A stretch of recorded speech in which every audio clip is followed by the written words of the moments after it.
Welcome to episode number 61.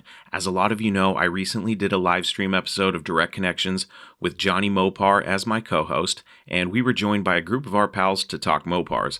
We had some great participation in the chat with folks here in the US as well as from around the world. It was a blast, and the experiment of a live stream podcast was a complete success in my eyes. You know, there's a couple little bugs to work out and whatnot, but it was great. It was really fun, and I can't wait to do more. And now that the live stream has been out for a minute in video form on the Mopar Hunter Facebook page, I think it's time to release it as a two-part podcast. So this episode will be part 1 of 2 for the Direct Connections live episode, and that's going to give me a couple weeks to enjoy the holidays with my family and to also get in the garage and work on my own projects. So I suppose you could consider the next couple of weeks my little holiday break, but I do have another Direct Connections episode planned with a guest to be announced soon, so more on that.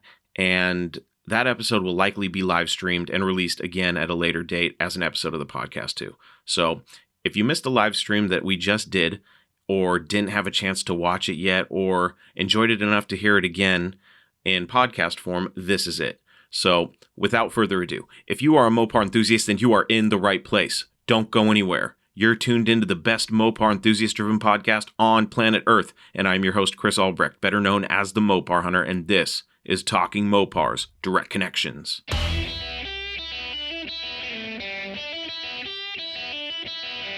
You're listening to Talking Mopars with the Mopar Hunter, your direct connection to all things Mopar.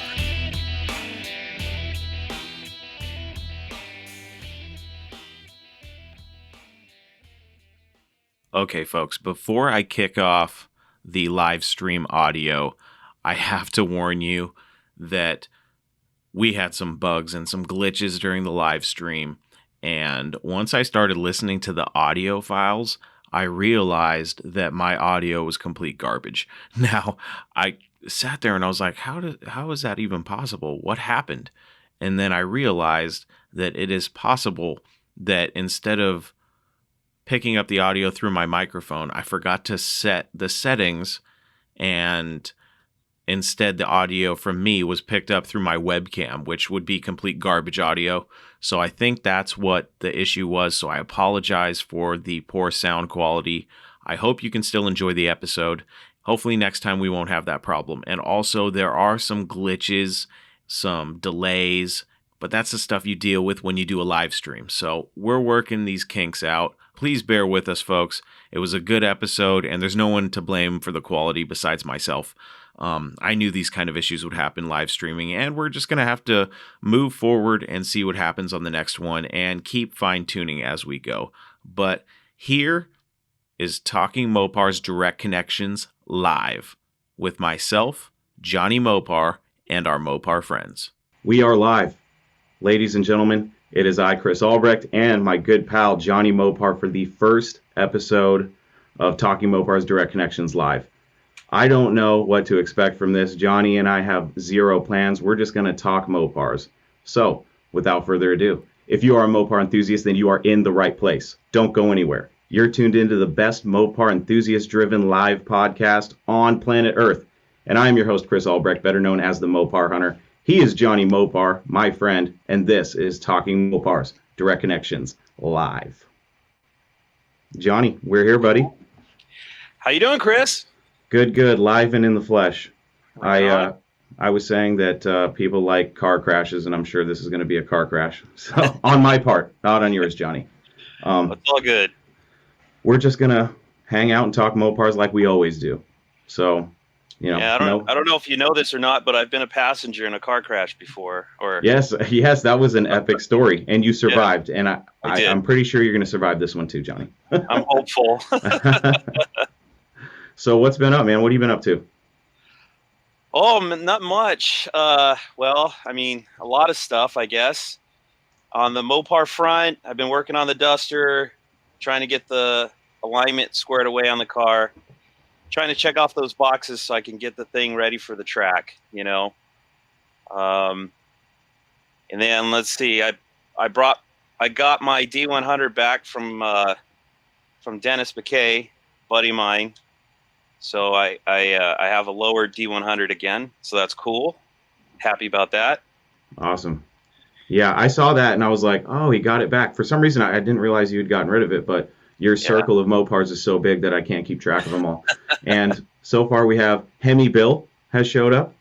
What's up, Braden Bill? from 66 Salvage Restoration Speed Shop is up. What's up, buddy? And of course, Big Blocks here. Matt Monroe, what's up, buddy? Thanks for joining us. All how many people are in here? 28 people. Wow. All right. Oh, cool. Cool. We have an audience. Australia. What time Sweet. is it over? What time is it in Australia right now? That are they? They got to be 12 hours ahead, or is it 8 hours? Wow. What's up, Matt? Matt, Big Block, another awesome podcast you guys got to check out. Yeah, wow, this is crazy. I thought for sure no one was going to show up, but you're here, so let's talk Mopars, guys. Jonny, so you have this. How long have you not had the tin grill? It's probably been year and a half or something like that. I'm thinking maybe 2 years. I know that my Danish friends, they bought a 78 that I got from Mike Coffee. And Okay. when I had that truck here, I had that truck, the Power Wagon, and the lowered D100. And I took a picture of all three trucks together. And then my Danish friends haven't been able to come over for, since the COVID stuff hit. Everything's in lockdown over in Europe. So, yeah, I think it's at least been a year, but maybe longer. Right on. What's done to that one? I know it's slammed. I like that. Yeah. Dennis bought that truck originally, so somebody else did all the lowering to it. It's a little bit of a hack job on the rear end. They tried to bag it, I think, just for like overload, like loading the truck with stuff to be able Sure. to raise the ass up on it for the weight. And yeah, they welded tabs and stuff on the rear end for the bags. I took all that crap off because the truck was just bottoming out whenever you hit a bump and stuff. Dennis had pulled the 360 out of that truck, and actually Mike Coffee has it now. It's in his bagged A100 van. And Dennis had bought another tin grill that was basically a roached out truck, but it had a nice 440 in it. When he bought it, the guy said, it's all built. It's, it's good to go. It's got a nice cam in it, but didn't have any specs. So he pulled the drivetrain out of that truck. And when he sold me the lowered one, he gave me the 440 with it. So I dropped the 440 and the 727 into it. So it's got a big block in it. Nice. Yeah, it's nice. It sounds really wicked. I mean, it's got a nice lope to it. Sure. It's nowhere near as fast as it sounds, but it's definitely still a cool truck to cruise around in. How fast is it compared to the plum crazy purple one you had? I don't know. I mean, I'm actually kind of curious. I'd kind of like to take this one to the track just to see how it stacks up against the purple one, because the purple one was a small block. It was also slow, but it was fun for the the street drags and stuff. Yeah. But yeah, I don't know. I kind of feels like they're similar. Okay. You would think the big block would be a lot faster, but I don't know. It should be, but it's also going to be a couple 100 pounds heavier. So Yeah. Yeah, sure. So let me ask you this, Jonny. How far out in the circle of Mopars is it? Because if you haven't listened to an episode with Jonny and I before, he talks about all the Mopars he owns and how there's a circle, right, Jonny? How your most important ones are on the inside of the circle and the less important ones are on the outside. So I'm curious where this tin grill, now that it's back in your hands, where's it at in the circle? Oh man. Well, so my high school Charger, the $100 car, my dad's a Charger, my mom's 72 Charger, those are all in the center core. I'd say it's on equal playing field with the 69 Cornet wagon. I've got the 70 Charger from my buddy. I still don't have in my possession. I would say that's inside of the truck, and the 69 Charger I picked up would be inside of the truck. Yeah, I don't know. I'd call it, we'll say 4 or 5 rings out. Okay. Not Yeah. bad. What's up, Brian? What's up, Brian? We got people joining us here, Johnny. And Jason says it's 4 Right p.m. on. Sunday in Australia, and it's 110 degrees Fahrenheit. Holy crap. That's pretty hot. That's toasty, man. I got since I'm not sponsored by any beer companies, I have my beer sitting in this this little can protector. So I'm trying to stay warm in this cold room. So Jason, send some of that heat over here to the United States, please. Yeah, this is going to be fun. I like this. I can't believe, 19 people. That's more than I expected. You know what I mean? I expected maybe 2. That's me and Johnny. So thanks to everybody for joining us. Like I said, we're just going to, shoot this shit. Uncensored, just having a good time. We're not here for a long time, but we're here for a good time. So what's up, Blake? Hemi Swap the World is in the house. DIYHemi.com. If any of you guys, now that I think about it, if any of you have headphones or earbuds and have access to a phone or a webcam like what Johnny and I are using, you can actually jump on the chat with us and be seen on screen if you're not nervous. I'm nervous. That's why I'm drinking beer right now.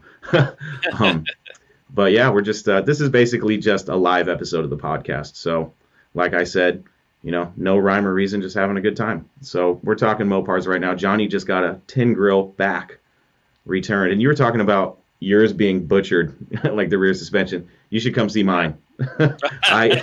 It's butchered, man. I reached out to a local guy here that does fabrication. He's built some pretty cool stuff. And I sent him pictures, and he was just, shaking head. He's like, look, I can fix all of that for you. It's going to cost you $3,000. So I'm not a welder or a fabricator. Now, part of me is thinking, could I really butcher it more than it's already butchered? You know what I mean? And then, of course, I come to my senses and I go, yes, absolutely. You can butcher the hell out of it. So I'm probably going to end up saving a little bit of money and having it done. HEMIBill, you have headphones and a webcam. I'm going to send you a message over Messenger, and it's going to have an invite. All right? Let me do that right now. Johnny, keep these people entertained for a second. All right. Matt, how's the Duster coming along? Yeah, Hemi Duster. Speaking of Hemi Swap the World. Right? I love it. I love your guys' live, too. That was fun. I watched that, and I love the podcast, too. See, there are some podcasters out there that are haters, and they don't like to show love to other podcasts. I'm not like that at all. As a matter of fact, I enjoy Matt's podcast, BigBlocksGarage, and there's another Mopar podcast actually too. So there's some podcasts talking about Mopars. I love it. But D100 Talk, that one's pretty good. I did stumble on that one not too long ago, and I thought, oh man, this is cool. I feel a little weird about it, and let me tell you why. I feel weird because if you listen to every single episode of Talking Mopars, you will see that I may or may not have talked some shit about C10s. Now, the guy who started D100 Talk is also the guy who started C10 Talk, which is one of the biggest, probably the biggest classic truck podcast out there. And I didn't want to start beef or anything like that, but he seems like a cool guy. He actually reached out to me, so we're working on something right now. But the podcast is really cool. I've been wanting to cover a bunch of the truck stuff on mine, but the problem, and it's not really a problem, but there's just so much to talk about with Mopars. I have people hitting me up all the time. So like I have a list of stuff. So if they want to cover some of the truck stuff before I get to it, that's fine. If they ever watch this, I still have not heard you guys mention tin grills. Now maybe I haven't, been paying that close attention, but we need to get talking on some tin grills there. So we'll see if we can make that happen. Yeah.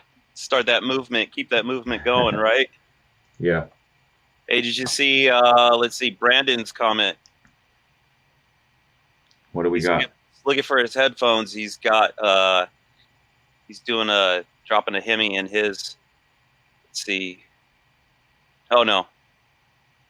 Mopar Stroker. Okay. Stroker. Yeah, nice. All right. Okay, HEMIBill, this link's heading your way. So what's up, Bud Mac? yeah, Blake, the podcast is cool. I don't mind it. I actually, everybody that's been on it has taught me something. So I like that because I'm always learning Mopar stuff. So, you know, it's always fun to listen to other people talk about the things you're passionate about instead of you having to talk about them all the time. So especially when they're your friends, Blake, I love that episode. I actually heard Blake on a podcast long before he was ever on mine. So that was cool. That was actually on the Muscle Car Place with Rob Kibbe. Bud.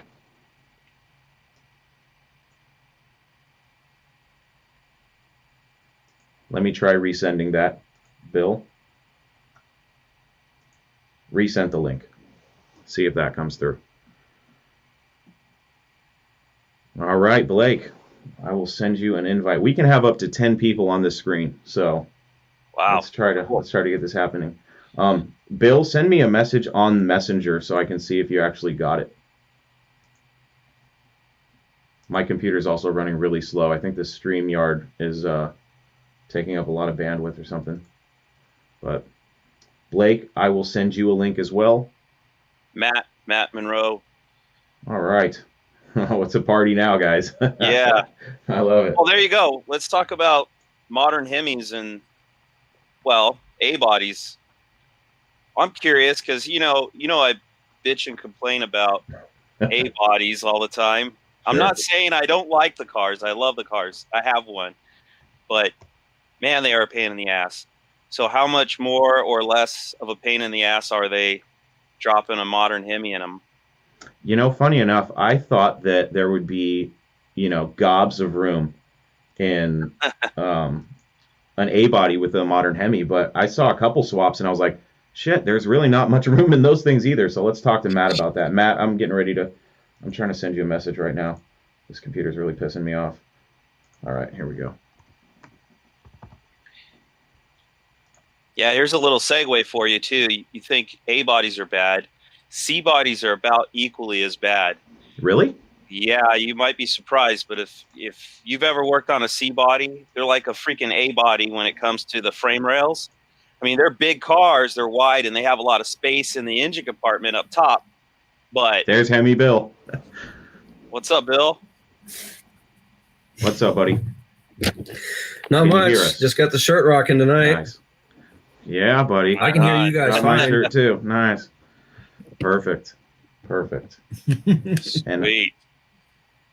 And awesome. Glare off of glasses, so what were you saying about... That's all right, buddy. Don't worry about it. What were you saying about the C-bodies, Johnny? I always thought they were huge. No, between the frame rails, they're tight like an A-body. Okay.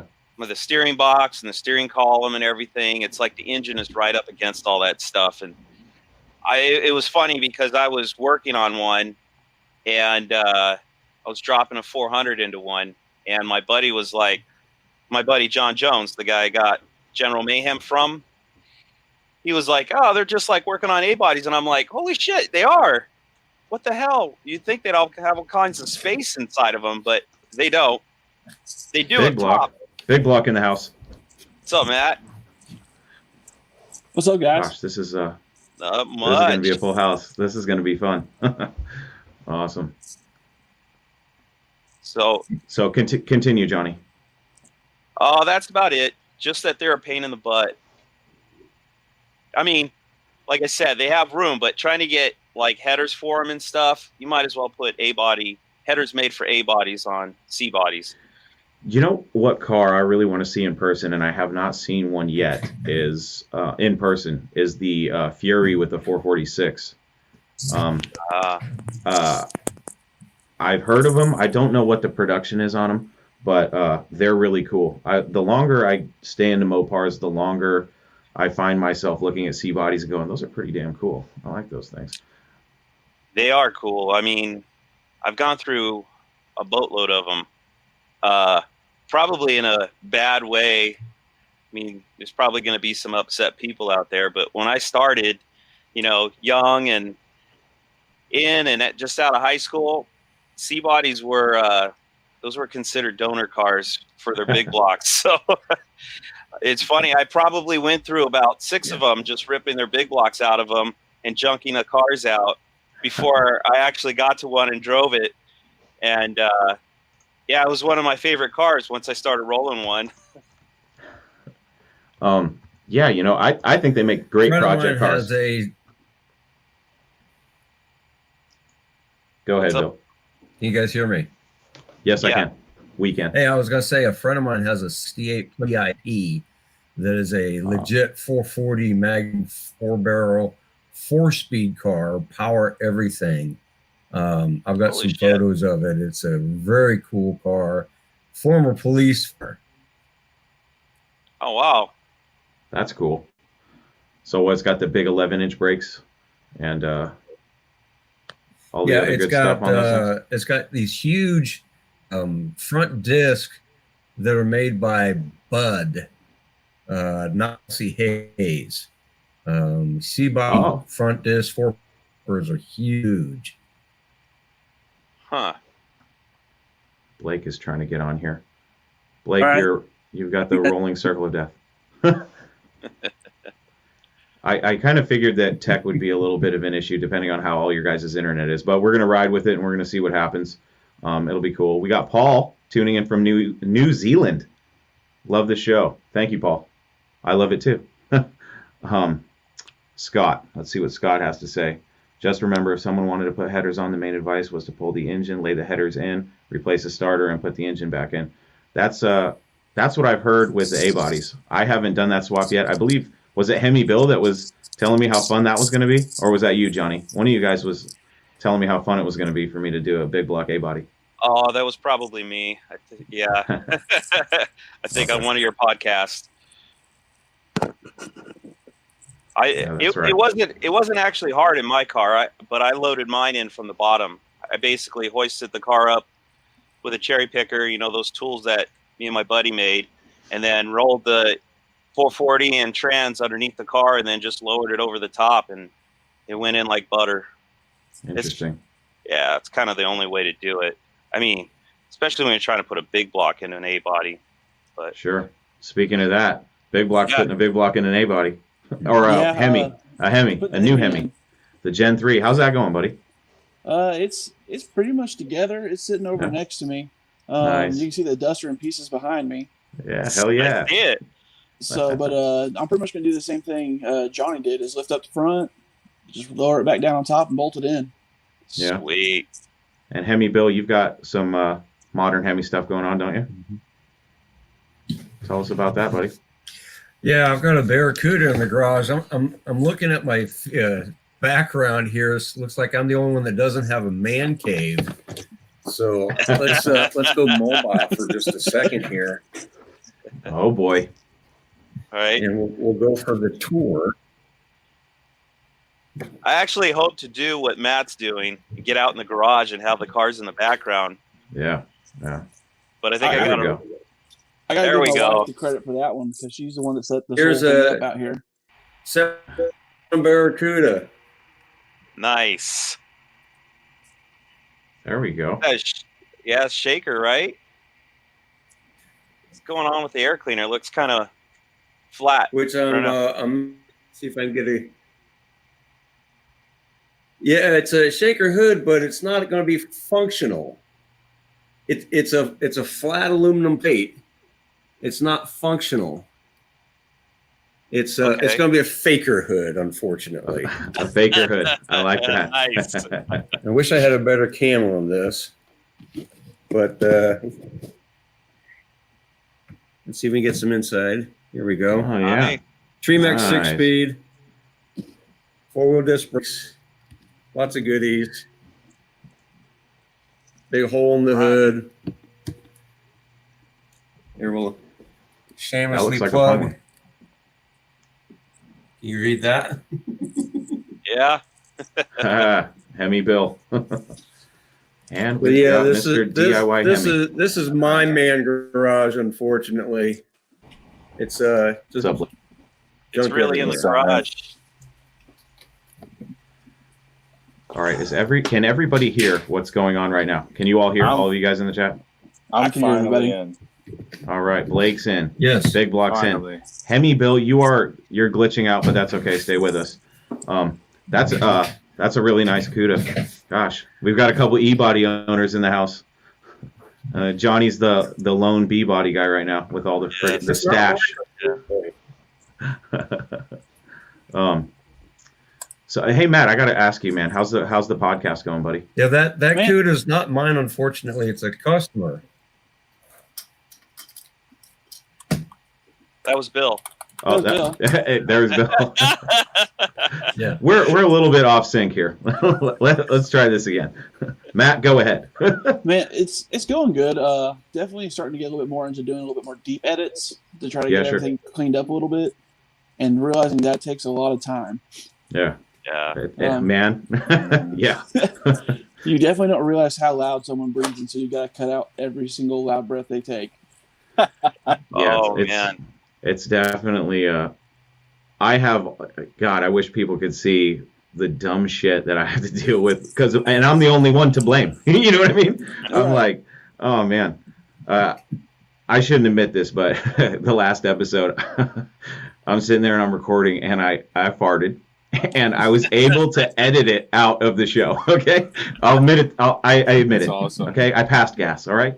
That's awesome. We're human. Okay. Yeah, I was like, oh man, I tried, dude. I was pinching, and it happened, and I was able to edit it out. I was very impressed with my skills doing that. So that's awesome. Matt, if you ever have an issue like I did, go ahead and hit me up, and I'll tell you how to clean that up. So my biggest issue so far was I accidentally turned it on to where I could hear myself through the mic. Oh yeah. And my brain slowed down waiting for the feedback. My buddies that I do the podcast with swore I was having a stroke because I just started saying, and they're like, I stopped and I go, am I talking slow? And they go, thank God we don't have to pick you up. Oh man. Yeah, that's funny. That's as cool as technology is, it sucks at the same time because, we can send invisible messages through the air to each other on phones, and then we try to see each other and do something like this, and shit always goes wrong. But anyways, Blake, you're in the house. What's up, buddy? What are you up to? Working on wiring harnesses at the moment. Yeah. In the man cave, doing some more recent stuff. So we're talking about the new 2015 plus locked brick DCM type stuff. So got manuals everywhere. But I think I'm almost wrapped up on this one. So going to see how testing goes on it.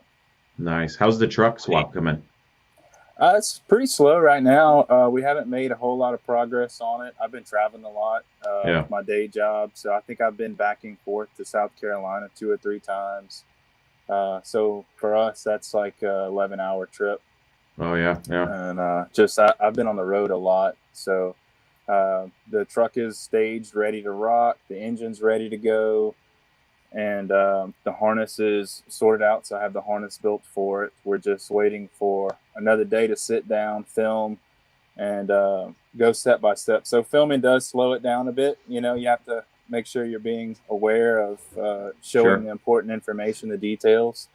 And that's really the next step is to get a day where Mike and I can get together and start throwing the wrenches around again. And what year truck is this? It's 89. Fun stuff, man. 89. Oh, nice. Yeah. I mean, it's kind of, I don't want to say cheating, but it's much easier to start with a truck that's EFI to begin with.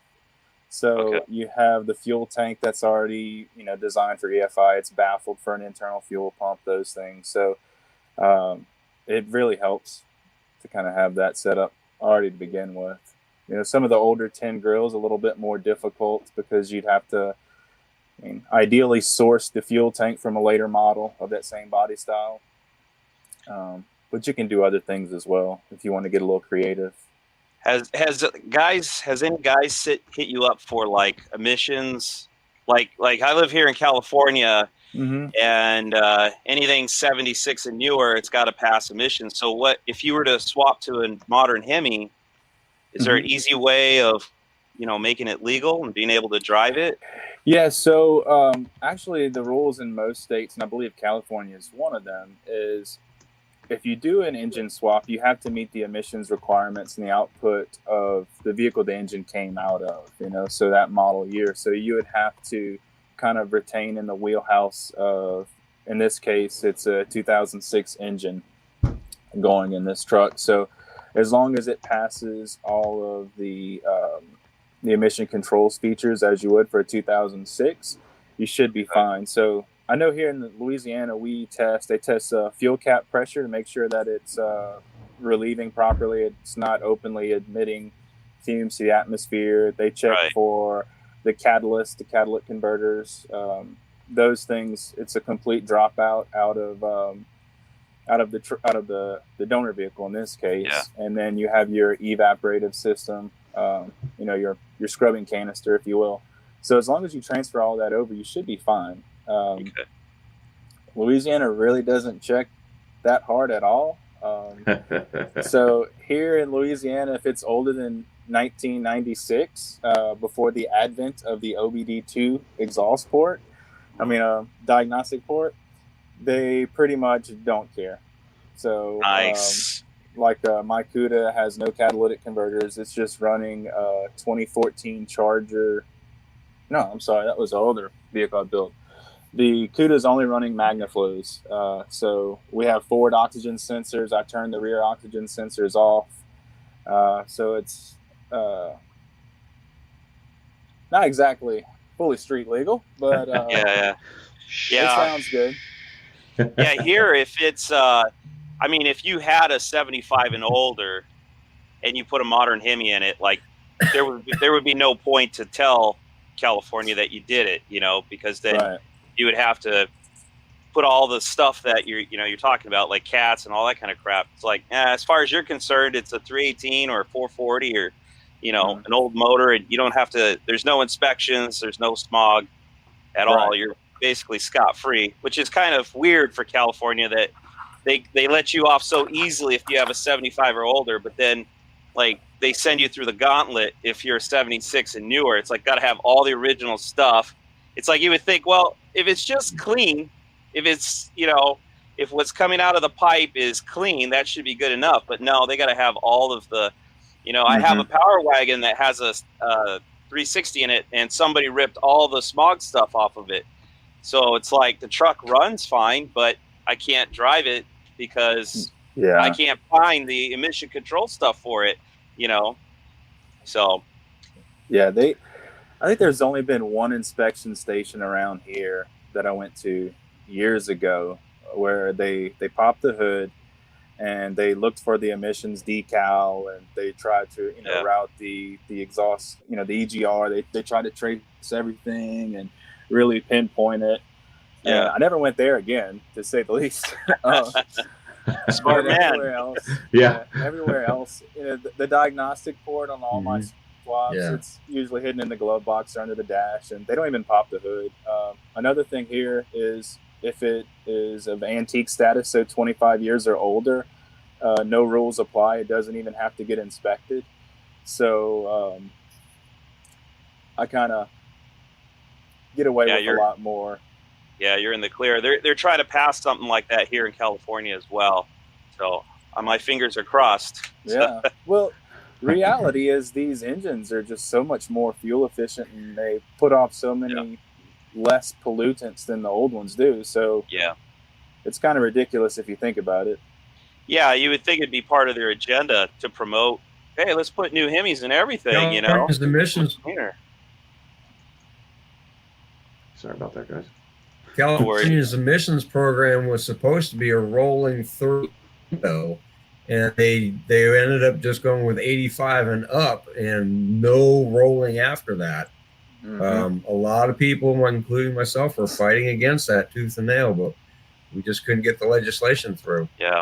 75 or 76 and up, right? Not 85. 75.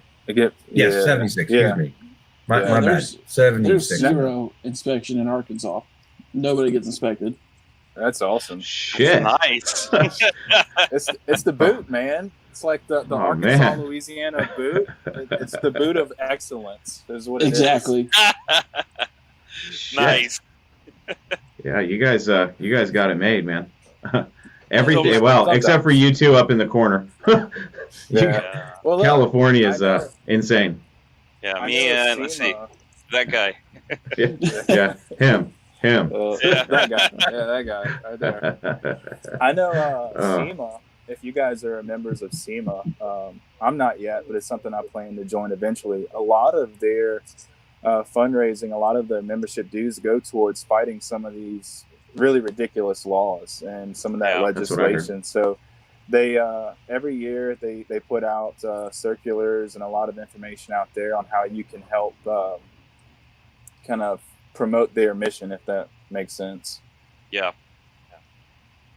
Yeah, I like everything that SEMA does, especially with the youth and stuff. I wish I had been a little bit more aware of that stuff. I'm not sure if it was happening when I was in high school, but I would have loved to get involved in that. But way past that now. Yeah. I'll be able to get a media pass. I'm trying to get a media pass to SEMA. That's about the only way I'll ever get in. So that's what I'm banking on. So Matt, how soon are you going to be stabbing that Hemi into the Duster? Well, it started out as just doing a Hemi swap, and then I decided to just go ahead and do a complete restoration while we're at it, since everything's out. Yeah, I heard your podcast on that, how it was kind of spiraling out of control. Well, we've got it in control now. We just got to put new rear quarter skins on and put floor patches in, and it's getting painted and starting to go back together. So hopefully like the next 3 to 4 months. All right. What color? I'm going to go back factory tour red, but I'm going to do do a 340 Twister clone tribute car. Nice. Oh, So we're going. What year is it? 71. Okay. I had a 72 EV2 car, and I was going to do the exact same Twister kind of a package on it. I love that look. It's that's a great look. It's really a mean look. And then, like, just with the fact I'll have a Gen 3 Hemi in it with a 5-speed Tremec, so. Yeah. Yeah, go ahead. I would say I got so far down that rabbit hole. I bought the graphics, and at that time, this was many years ago, so I'm going to show my age here. That was when it was like the 05 Daytona edition Rams and Chargers came out, and they had that I think they might have called it Go Mango back then, but it was more of like a copper, a burnt orange. Yeah, I know what you're talking about. Yeah, I had the floor mats up at Mopar Nationals. I had them make the Duster logo embroidered floor mats in that copper color. I actually brought paint samples from PPG, had it matched. I went to a special electronics depot they specialize in wide range of like LED colors, right? So I picked out a burnt orange LED diode that matched that color exactly, and that was going to illuminate the instrument cluster. I had, everything soup to nuts to build that car. And at that point, man, I was trying to make it through school, and I just couldn't swing anymore. So I had to let it go. But, man, that was a build of mine that I wish I would have kept to this day. Yeah. I think I remember you told that story on Talking Mopars with Chris, right? I think so. I think I did. Yeah. Okay. Yeah, I think so. Dang. Well, yeah. So I have a buddy of mine that has a 71 Twister. But that Twister package is sweet. Oh yeah. Yeah, for sure. I've said this before. It's like it's the epitome of poser cars, because it's like got all this bitchin' shit on the outside and it looks so aggressive, but then it's got like a slant 6 or a 318 two barrel under the hood, Oh yeah. I think they were called like the sheep in wolf's clothing, right? Isn't that what they referred to them back in the day? That's very fitting. Yeah. I think that's what they used to call them. Yeah. Yeah, but they're cool. I mean, I love that strobe that goes down the center of the hood, then, but anyway, my buddy texted me, this is a few months ago. I'd sold him a 340 a while back and years ago, like we're probably talking 10 years ago. And he had it stroked, so it's a 416 now. And he says he's not going to build the car. He wants to just sell it to me. So he's going to sell it to me for a good price. It's a sassy grass green car, shark tooth grill, the dual scoops, and it's got the gull wing on the back. So it's a vinyl top car, so the roof is a little rusty. But he actually got that Duster from my buddy John Jones, also Chris. But John gave him a spare roof, a solid roof. So I just got to get the roof skin swapped on the car, and I don't know if I'll go back vinyl top or not, but we'll see. We'll see when we get the car. I shouldn't even be talking about it because I might be counting my chickens before they hatch, you know. But I do look forward on getting the car. Awesome. You're gonna jinx yourself. I know. That's what I'm worried about. So I can knock on some wood.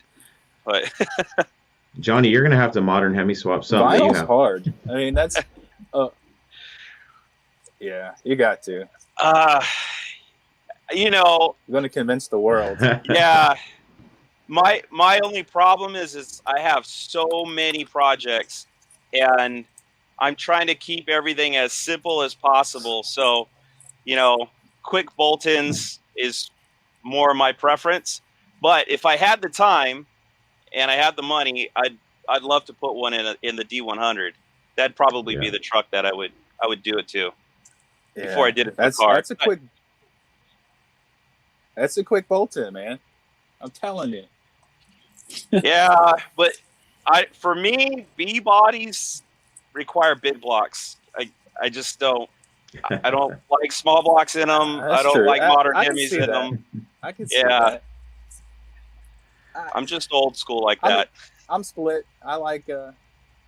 I do love some B bodies with big blocks. I mean, I think no one could really deny that cool factor, right? That's pretty cool. Yeah, and it's weird because it's not fair to E bodies, but I don't seem to mind it. I don't mind modern Hemis and E bodies. It doesn't bother me like it does with B bodies. I don't know. They got to have a big block in them. Okay.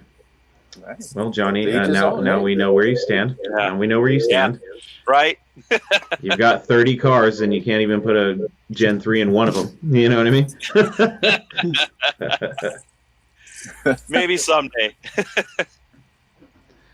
So let me ask. Gen 3 lawnmower. Yeah, there you go. That'd be fun. Go to the import street races with a lawnmower with the Gen 3 in it and see. Oh God, that's funny.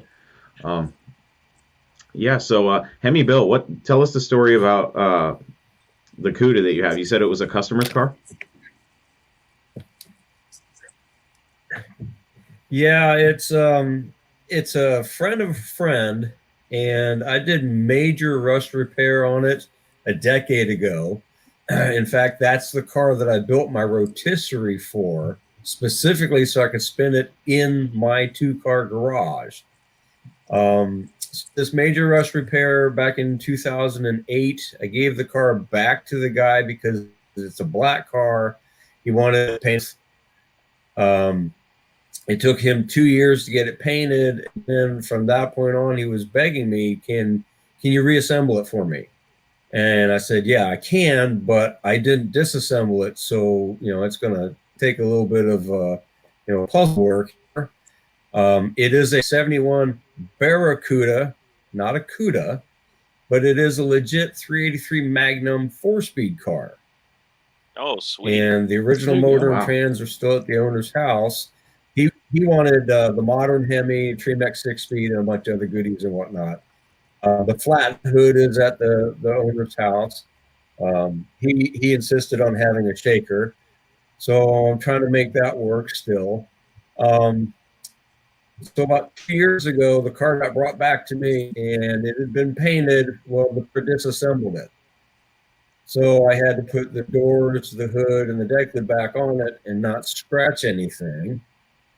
And started putting all this stuff together. And, of course, to make the 6-speed work, I had to modify the tunnel, which is a little unleery to take a plasma cutter to a freshly painted car.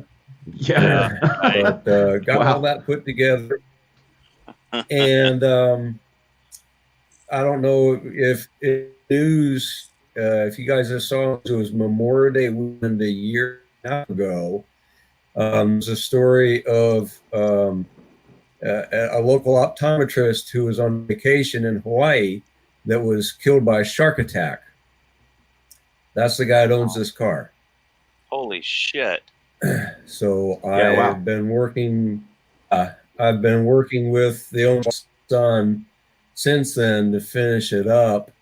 I'm trying to get it back to them by the end of this year. I've only got a couple small things left to do, and then at least drive it for a while, because him and his father were into cars. He was a local SCCA president for the chapter. Loved cars. He's got lots of them. Had enough money he could afford a lot of them too.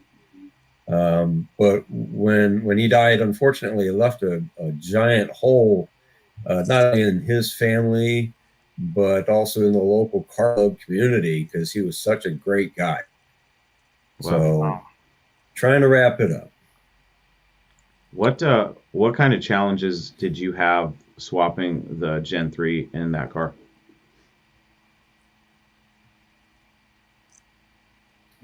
The biggest problem I had was when I was trying to get the engine to start.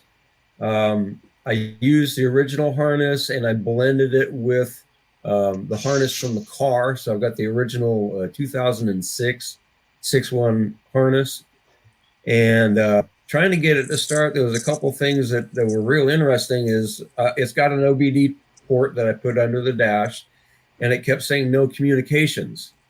So doing a little research, and Chrysler uses a front control module as the global communicator between all of the modules in the car.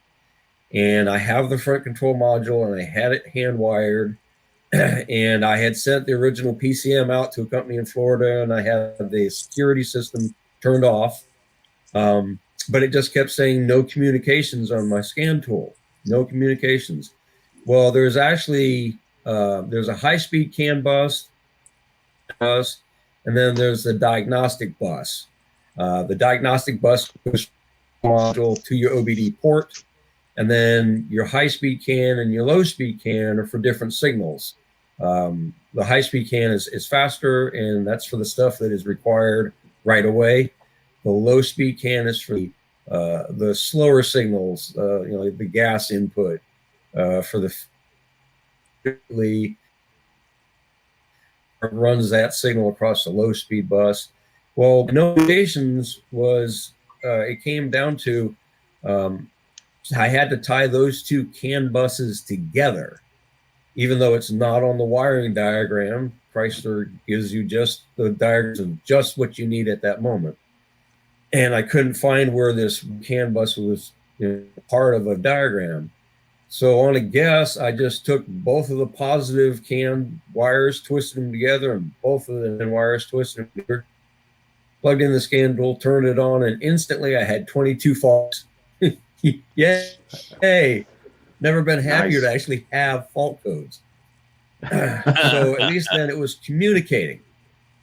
Well, sure. it would crank over, but it really wouldn't start, and I wasn't getting any power signal up to, I wasn't getting control to the injectors or the coils. Well, the original cars, you hit the key and it tells the starter relay that we're going to start at 15 minutes. Well, I'm using the 1971 engine harness to run the starter relay like a 71 would be, but you still have to have that signal going to the computer. So the computer has to know you're trying to start this before it energizes the coils and the fuel injectors. So I hardwired a signal over to that from the starter relay, and then at least tried it would cough and it would sputter. It tried to start. So then I'm thinking it sounded like one other car that I worked on that had been parked for a lot of years. And on a guess, I took the fuel injectors out because the engine was, who knows how long it had been sitting. Fuel injectors out, and I soaked them in lacquer thinner and leached a lot of crud out of them, dried them off, put them back in, turned the key, and it fired right up. Wow. So the biggest problem I had was those three issues back to back, getting me to no start situation. And I tried DIY Hemi and I tried the OE diagrams. And of course, nobody's got any testing for this type of a situation. You got to get in there and you got to figure out, okay, how is this computer thinking and what is it looking for? And you got to unfortunately be smarter than it. And a while for me to even become partially smart enough. And Johnny's sitting there like, see, I've told you, fucking big blocks. Big blocks. Exactly. Bud Mac is in the house. What's up, buddy? Well, can you hear me? Yep, Yeah. we can hear you. What's up? All right, good. I just want to make sure I'm not good at technology at all. So, it's Welcome to the club. To all the third gen Hemi stuff, and all the wiring and all the stuff. Because I'm not good at that kind of thing. Oh man, got somebody in my fellas. corner. I'm glad to be talking with you guys live. If you know Chris, I'm Muscle Car Syndicate on Instagram. yeah, buddy. That dude. Yeah, So, yeah, no, I just wanted to talk Mopars, guys. yeah. So Let's talk right about on. cars, man. 71 Charger. Cool. 71. I like the third gens. I'm kind of the weird guy. Yeah, I like I'm third not gens sure too. Good. It seems a lot of people hate them. Everybody talks about being the Alabama cousin of the, of the Chargers. Oh, that's fun. So, no, it's a factory big block car. It's 383 L code, 2-barrel. It's me and my son's car. And anybody that follows, I think Chris may be aware, I also have a 71 Charger RT. Pretty rough. B7 car, 440 automatic AC, hideaways. Wow, nice. Yeah, I mean, that's Yeah. kind of. Yeah, I've over the past few years, anything post 71 has really started to grow on me. I've always liked the Roadrunners for some reason, but the Chargers, I don't know what it was, but man, I'll tell you what, it really hit home when I went and looked at the Butterscotch one that I tried to buy and failed buying that my buddy bought. That one, I really liked that car, and I wish I hadn't let it slip through my fingers. But the guy who's got it, he's going to build the hell out of it. So we'll see what happens. Nice. I mean, I like the fuselage, the Roadrunners, and I really wish that they wouldn't have done the quarter window the way they did on 71s and 2s. If they would have just skipped right to 73 and 4's quarter window, because I like the way it's opened up more, kind of like a Roadrunner. But beyond that, the 71's got the better marker lights, in my opinion, and then just. Yeah. I mean, that's really about it. They're all pretty much close to being the same. Body lines are different after 72. I actually like the 71s and 2s better. I like how that window has that angle that goes up. I personally don't like the 73s and 4s. But so I guess it's a taste, I don't know. Some people like one way, like the other. I totally agree. I mean, it's kind of, it can be take it or leave it for a lot of people. Yeah. Well, and a lot of guys like the 3s and 4s because the body line is continuous through the whole car. And I'm like, I can't stand that. I like how the front and the back lines kind of fade into each other, Yeah. But yeah, I don't know. Yeah, that and just kind of the way it has that kind of slight kick up on the extensions in the trunk panel or the trunk lid on the 73s and 4s, like a little bit of a spoiler or something, It's kind of a lot flatter on 71s and 2s, but it's so subtle most people don't even notice it anyway. So it's kind to the average guy, they're all the same car, but I think to the guys that really like those third gens, I don't know.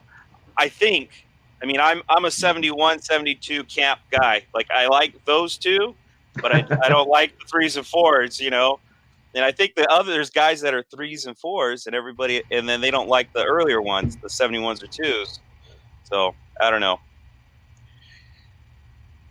I've been having a wild hair to find a 73 or 74 Roadrunner just to piss people off because I know that people hate those things. And, those have grown on me too. I mean, it's obviously not my first choice, but, if I found one cheap enough, I'm not going to deny it. You know what I mean? I'll pick it up, but they're cool. They definitely have their own following. You know what I mean?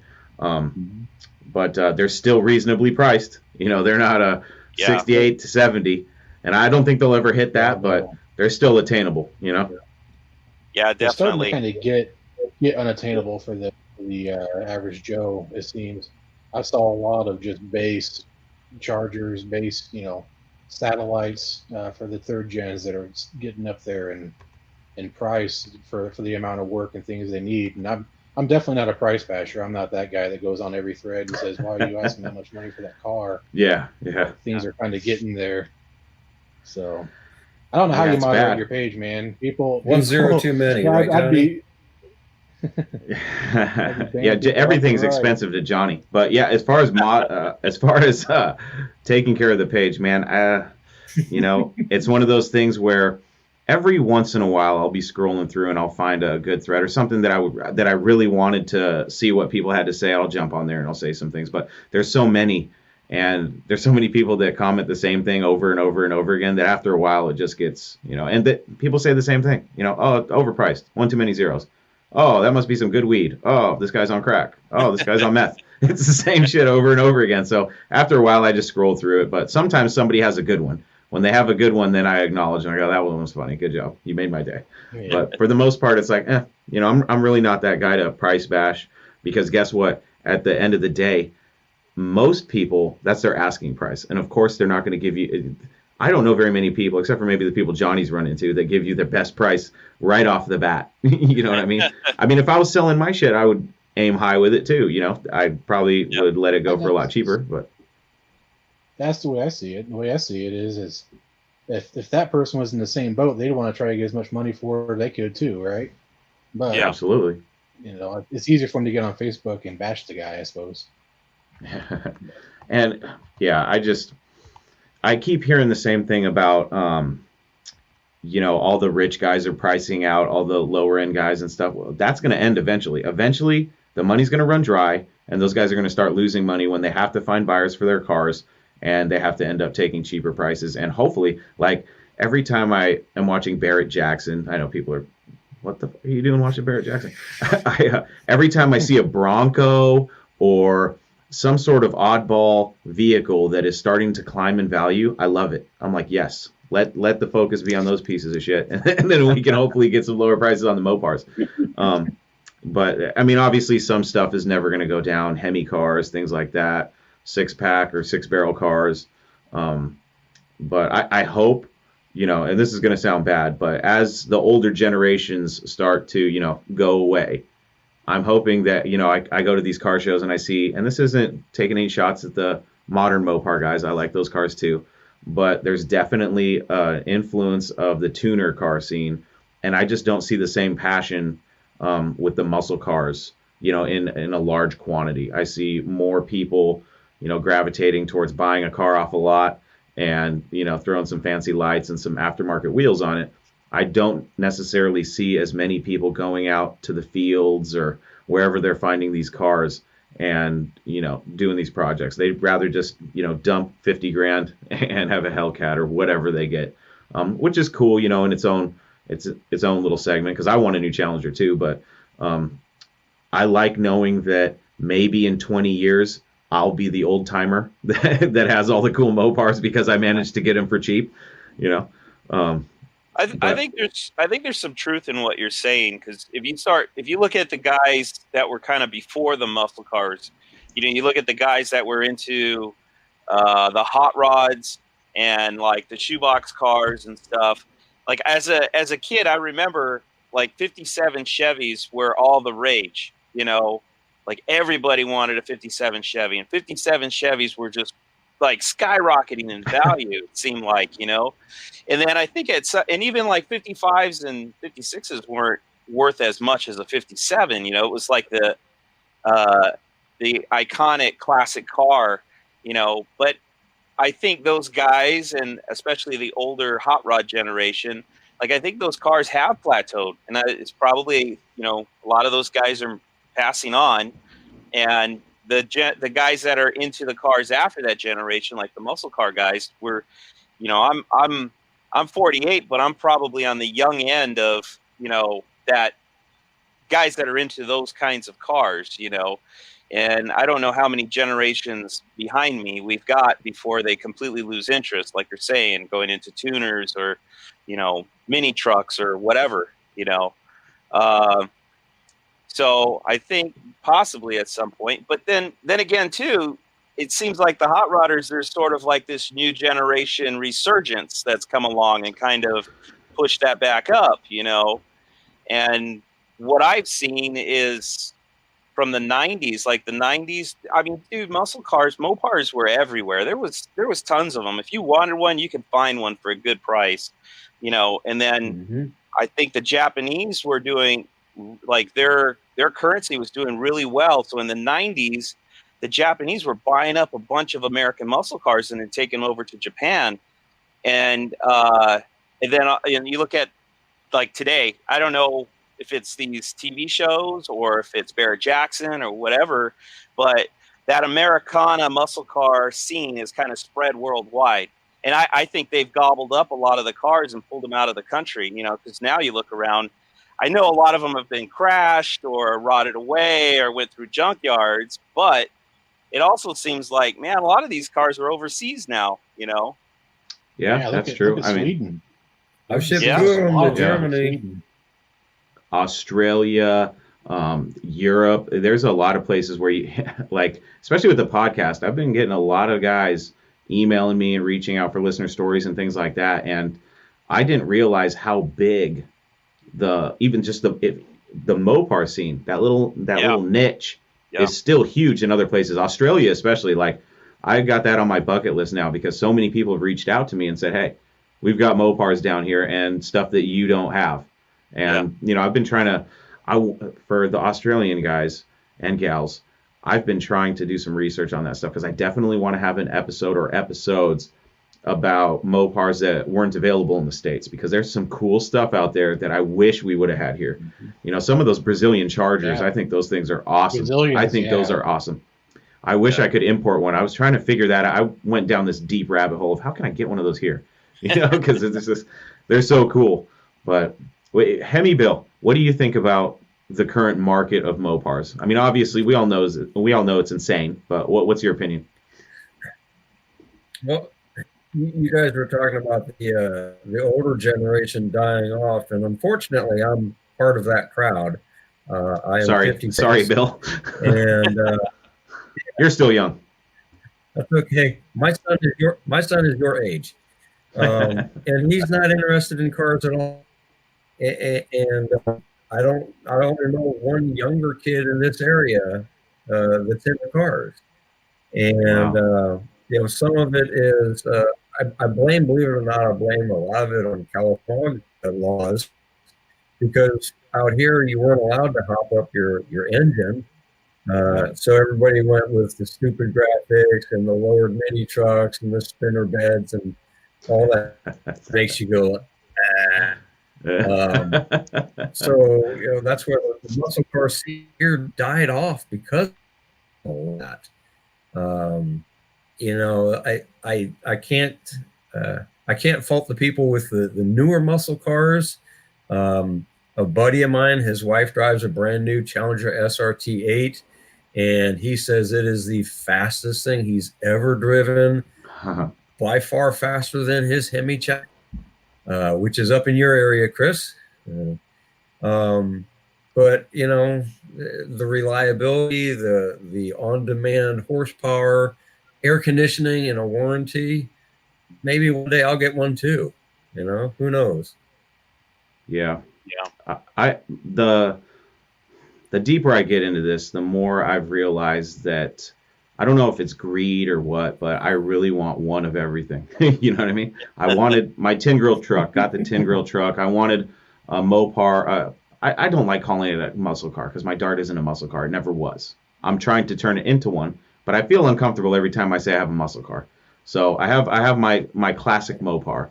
I definitely want to get a classic muscle car. I would really like a B body. E-bodies are awesome. I love an E-body. And if I had the money, I'd love to have one of everything. But but definitely a B body's on the list. Modern. I definitely lean towards the Challenger. I wouldn't mind having just something I could get in and just drive and not have to worry about it. And then I have a newer truck, which is just my daily. but there's just so many Mopars that I want. And it's kind of like I kind of separated them into groups, you know, classic and modern.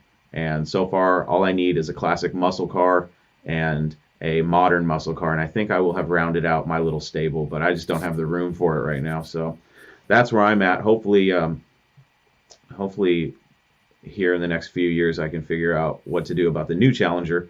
But as far as the old one, like I said, I'm watching this market, and it's weird because I've seen it.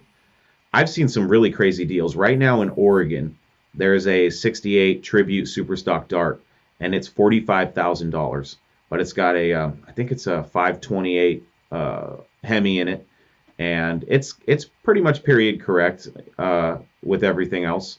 And 45 grand to me, even though it's a Tribute, I'm like, that seems like a steal to me. I don't know. The engine alone has to be 25, 30 grand, I would imagine. Right. So I see that, and I'm like, well, you know, if I had to choose, you know, Scat Pack Challenger, a new one, or this 68 Superstock Dart, you know, part of me knows that I can get a Challenger any day of the week. You know what I mean? Yeah. So that's how I see things. Well, I think in one of your podcasts, you were kind of talking about that, you know, that what would you do, the newer, the modern, or the old, or, you know, what's the preference, I guess? Or maybe it was in your questions at the end when you do your direct connections with guys. But I've kind of given up because it's hard to justify them on the same level, you know, because it's like the modern cars, it's like shit, you know, right up from the factory, you can get almost twice as much horsepower as the older car. The reliability's there, warranty's there, comfort. You could drive the car from one end of the country to the other. Gas mileage, efficiency. You know, I mean, when you're driving an old Mopar, it's kind of hard to even come close to any of that. You know, but on the flip side of that coin, it's like a lot of people have modern Challengers. You know, and not a lot of people have like a Coronet or a Charger or a Roadrunner. And when you see them on the road, I mean, they really grab you because it's just like, holy shit, you know, there's something about that rawness, you know, even though it's perhaps uncomfortable, inefficient, you know, loud. I don't know. I think they're just on two different levels. Brutal. Yeah. They're what? Brutal. Yes. Yeah. I love the smell of the fuel. Brutal. The fuel gets me. Yeah. The smell of the fuel gets me. And I'm weird. I like to go to car shows and kind of sneak up to the window of the car and just take a nice big whiff of that old Mopar smell. I would have an air freshener called Old Mopar if I could. I don't know what it is, but it's like a drug. I would sniff it like cocaine. Just, oh God, it's so good. I love the smell of old Mopars. I don't know. It's my little fetish. I don't know what it is, but they're great. My Dart still smells old, even though it's stripped interior. Scented candles. There you go. That's a damn good idea. I like that. I see something coming to the merch shop. Talking Mopars. We're going to have to talk HEMIBill. I'm going to have to cut you in on some royalties for that great idea. Right. Yeah. Yeah. I'm looking at this chat here. Hold on a second, Johnny. Okay, I'm looking at this chat here, and I haven't really talked about Dakotas much, especially the newer ones, not the new ones that were a few years ago. But Braden here says he's got a 97 RT with a 68 stroker 318 made into a 340, 40 over, 340 crank, X racing heads. It's got a comp cams, mother thumpa, and an original 340 Demon intake manifold. I like those older Dakota RTs. I always have. The extended.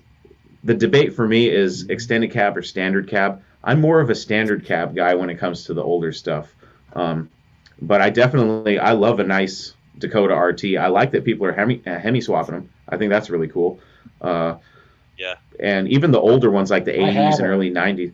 Go ahead. I'll say I had a 99 Club Cab RT, Amethyst. Yeah. So it's cool. 360, 391, or 392, whichever it was, rear gear. I bought it off a used car lot with 40,000 miles when I was in college. I was broke, but it was badass. So I had to have it. And it was fun, but everything on the street beat it. That thing wouldn't hook up for nothing, Really? and it maxed out like 4,500 RPM in like 2 seconds. It was just done.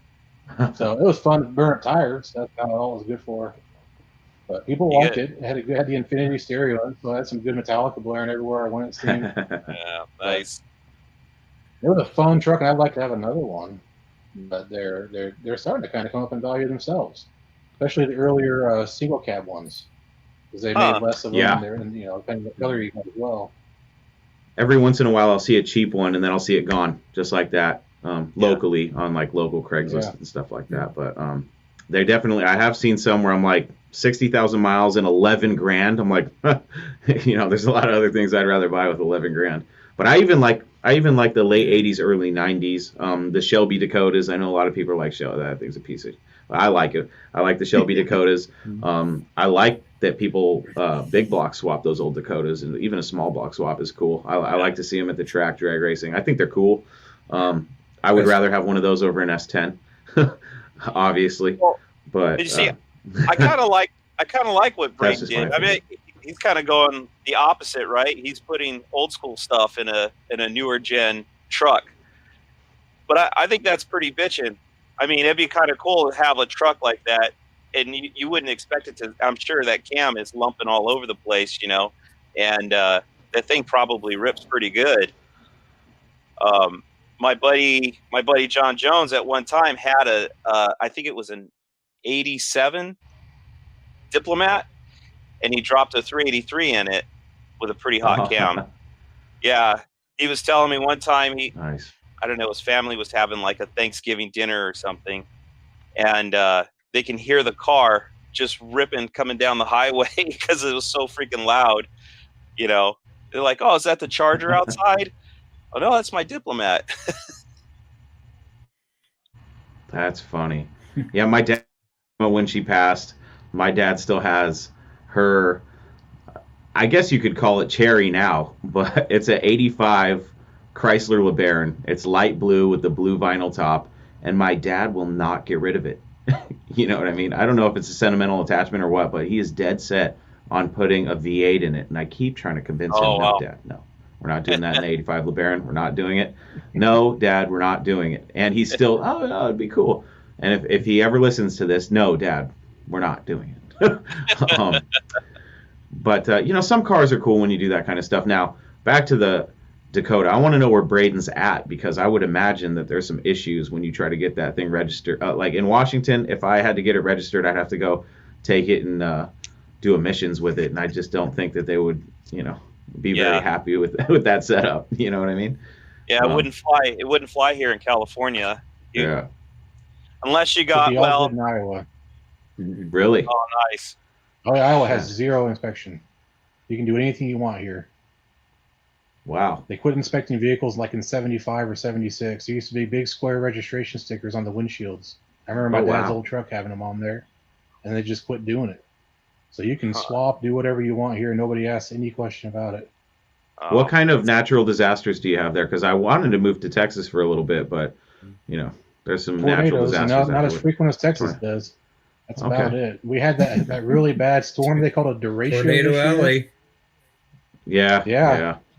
We had that thing called that derecho. They called a land hurricane that lasted like 45 minutes and destroyed everything in like a 700-mile path. So Holy shit! That was a once in a lifetime thing or something. I never heard of it. Never even heard that word until that day. See, that kind of stuff is all crazy. It's that kind of stuff. When I hear it, I'm like, wow, that's nuts. I would never want to be involved.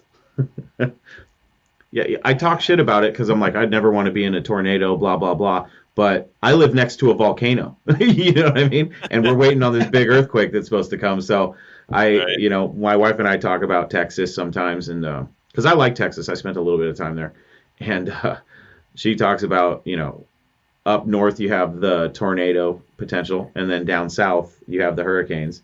And I always go back to the fact, hey, there's a volcano. Do you understand what a volcano? Okay, I don't like the idea of the volcano, and I have a feeling that it's going to blow. You got to remember the snow we get here too, though. You have to deal with that. Yeah, that's true. All right, Iowa's out. No Iowa for me.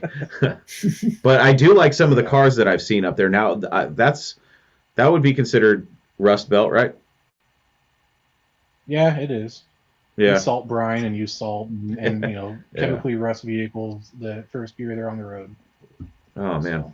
So, Ouch. Rough. Yeah, that's no good. What's Braden say? Wow. Illinois. Really? Oh, money talks. Huh? You got to grease them a little bit. I like it. What? I didn't realize Illinois was that relaxed. Yeah, in California, there's a lot of guys that will find a guy that can, get you a smog cert, and then you're able to get your tags and everything. But then it's usually about $300 to $500, and you got to do it every 2 years. So, Wow. But yeah, I just wish there was a universal, hey, do whatever the hell you want, just don't get anybody killed. Because us car guys, we're always under attack. Everything we want to do, it's under attack. And I keep having this vision, and the vision is that one day they're going to say, you know what, you classic car guys, you can have your cars, but we're going to tax the hell out of you. And it's going to make it to the point where it's like, you're either going to get taxed so much that it's almost going to be hard to drive them, or you're going to have to just pay for some sort of special license to drive these things, like some sort of special registration. And I really think that this hobby is, as much as I hate to say it, I really do think that we're right on that cusp of bad things happening, depending on who's in charge and depending on what happens with the environment and all that crazy stuff. But I'm just trying to ride the wave as long as it goes. I'm just riding the wave. But I do have, check this out. Now, this is the first time I'm ever telling anybody this. And I know that some Mopar guys are going to roll in their graves or sit there and roll their eyes at me. And that's that I've been thinking that eventually it's inevitable. We're going to get into electric stuff.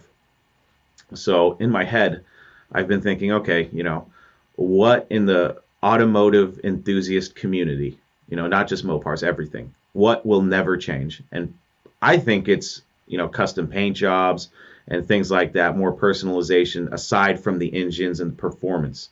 So in my head, I'm thinking to myself, okay, if I had to build an electric car, which I really wouldn't want to, but if I had to, I would think I would get an old forward look Mopar or something.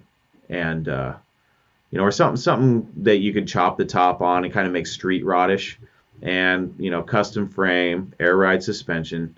And I would really like to call it the Culture Shock, because I would like to style it like custom culture, but since it's electric, you know what I mean? But I just, that's cool. It depresses me. It depresses me when I think that eventually, gasoline engines are going to be very frowned upon, or even out. I mean, it's not a stretch to say that they could outlaw them. You know what I mean? So that's a scary thought to me. So I guess we just enjoy it while it lasts. Yeah, I don't know. I mean, it really feels like we're going there, but I do a lot of listening to guys on YouTube, they're kind of underground, I guess. And I don't know how realistic it is. I mean, I think if everything was forced to go to electric car tomorrow, I think it would. I think the grid would just go offline. I don't see how you would be able to have every single person have an electric car and be able to keep them charged along with, all the other crap that we run on electricity, So, and then I think that if you get into like the big conspiracy theory stuff, like the military industrial complex and the stock market, oil is so tied to all of that stuff. I don't know if they would let it die, even if it did make sense to go to electric, So I don't know. I guess I'm hopeful that we stick with gas for a while, at least my lifetime. I just think it'll be taxed. As long as you can afford the taxes, you can do pretty much whatever you want with cars. That's what I'm expecting. Kind of look at it like the cigarette industry. They won't let them kill them off, but they tax the crap out of them. Yeah. And in turn tax the buyer to be able to have them cigarettes.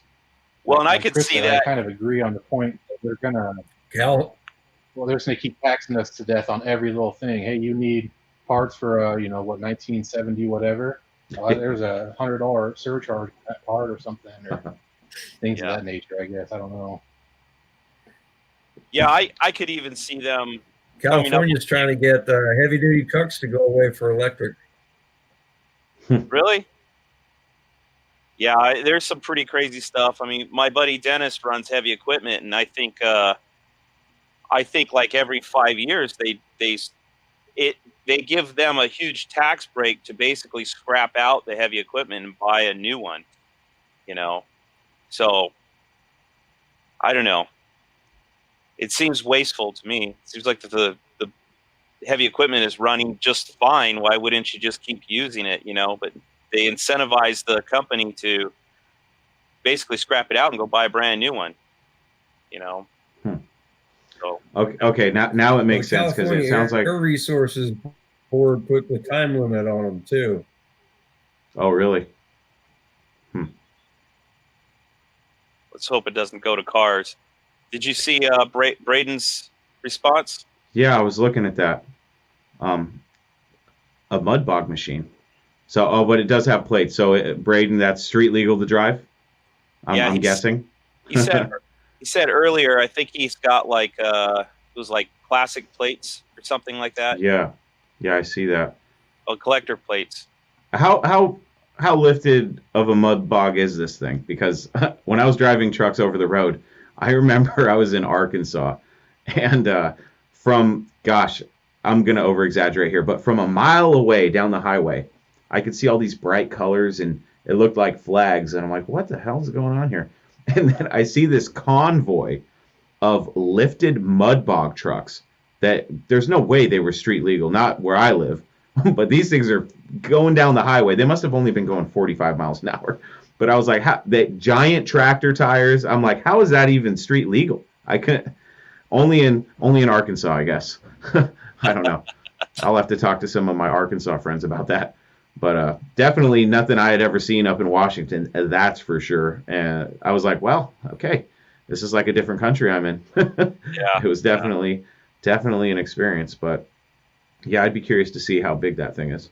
Oh, and then real quick, just to Dan's point, yeah, there are some counties in California where it's like it's rural areas usually, or up in the mountains and stuff like that. Those particular counties, they get away with not having to smog anything. Those guys are lucky. Wow, I thought it was statewide. I thought all of California was stuff like that. Wow. No, it differs.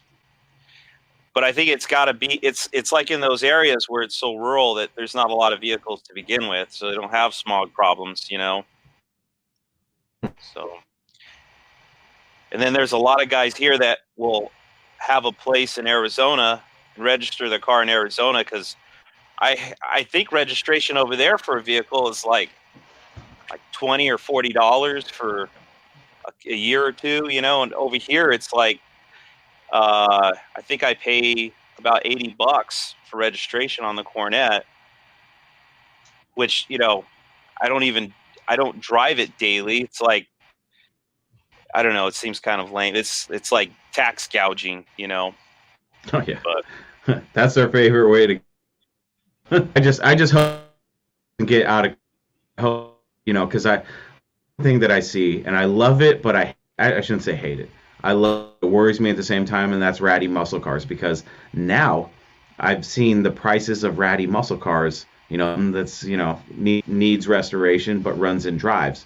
I've been seeing the steadily climb, and I'm like, oh, you know what I mean? Because for a while it hadn't, like, it roadkill, but they really that niche up that we had, that secret niche of we'll drive, the ratty and enjoy them.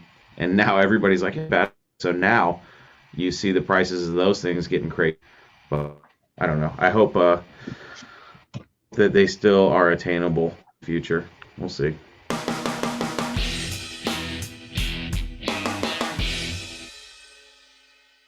I hope you guys enjoyed part 1 of the live stream replay. Part 2 will be out next week. Special thanks to Jonny Mopar for being my accomplice, HEMIBill, Bud Mac, Blake, and Matt for joining us on the show. You can find Jonny Mopar on YouTube under Jonny Mopar. You can find HEMIBill at HEMIBill.com, Bud Mac at Muscle Car Syndicate on Instagram, Blake at DIYHemi.com, and at DIYHemi on social media. And last but most certainly not least, Matt Monroe at BigBlocksGarage on Instagram and Facebook. And be sure to check out his podcast, Madfro Monroe, on BigBlocksGarage, wherever you get your podcasts. Also, thank you to those of you who joined us in the chat. This was just the first of many live streams that you will find from Talking Mopars. Many more are on the way. There you have it, my friends. Another episode of Talking Mopars Direct Connections is in the books. For everything you need to know about this podcast, please visit TalkingMopars.com. And don't forget that you can send me your Mopar stories, questions, comments, complaints, suggestions, and everything else on your Mopar-addicted mind to Chris at TalkingMopars.com. Or leave me a voice message on my voicemail box at 209-28-MOPAR to hear yourself on the show. Special thanks to HemiPages.com and, of course, DIYHemi.com. One last thing before we go. If you'd like to help support Talking Mopars, jump on over to TalkingMopars.com and check out the Talking Mopars merch shop. There you're going to find all the current Talking Mopars merch like t-shirts, hoodies, sweatshirts, stickers, and more. Plus, there are finally new designs up for you to check out, so go take a look. By snagging yourself some Talking Mopars merch, not only can you get yourself some cool stuff, but you're also helping me to keep the wheels turning and the engine running on this podcast each and every week, so thank you for that. In addition to Talking Mopars merchandise, I'd also like to talk about the newest way that you can help support the show, and that's the Mopar Hunters Facebook fan subscriptions. And I'm still ironing out all the details of the exclusive content that I'm going to provide to all my subscribers on the Mopar Hunter Facebook page. But what I can tell you is that for only $4.99 a month, I'm going to be providing all of the following: at least one bonus episode of the podcast every month, in addition to all the free episodes that you're going to get. One bonus live stream per month. Also, a special discount code for the merch shop. If you're a subscriber, you're going to get a special discount. Exclusive monthly giveaways only for subscribers. I've decided that it would be cool to give away merch and some other cool stuff. As time goes on and we get more subscribers, the more subscribers I have, the cooler stuff I'll be able to give away. Also, you're going to get access to the Mopar Hunters Association, which is the exclusive Facebook group for subscribers of the Mopar Hunter. I'm also going to be providing exclusive video content and also bonus Facebook posts exclusively for subscribers of the show of the other stuff I find while hunting Mopars on the interwebs, like Mopar collectibles, Mopar parts, and even some of the cars that I don't share publicly on Facebook. There's going to be a ton of extra content, and more to be determined as time goes on and I develop the subscriber benefits. But for now, $4.99 a month, which is like $1.25 a week, gets you all of that stuff and probably more as time goes on. More details are going to be coming soon on the benefits of subscribing to the Mopar Hunter in episodes to come. But if you want to get a head start, head on over to the Mopar Hunter on Facebook and hit the big blue button that says Become a Supporter. It's only $4.99 a month, and like I said, it's like $1.25 a week, and you can cancel anytime. But I would really love it if you join me on this journey, because I'd love to be able to take the show on the road to shows and events near you, and we can talk Mopars face to face. I've actually talked about this in previous episodes, that I want to take the show on the road. And the only way I'll ever be able to do any of these things is with your help and support by ordering merch or becoming a subscriber to the Mopar Hunter on Facebook. Your support helps me in my efforts to not only maintain this podcast as the best Mopar enthusiast-driven podcast on planet Earth, but also to be able to provide me with the means to grow it even more and provide more great Mopar content for you, my friends, and fellow Mopar enthusiasts. So thank you for your continued support. No Mopar left behind. That's it, my friends. Until we talk again, I am your host, Chris Albrecht, and that was Talking Mopars, Direct Connections.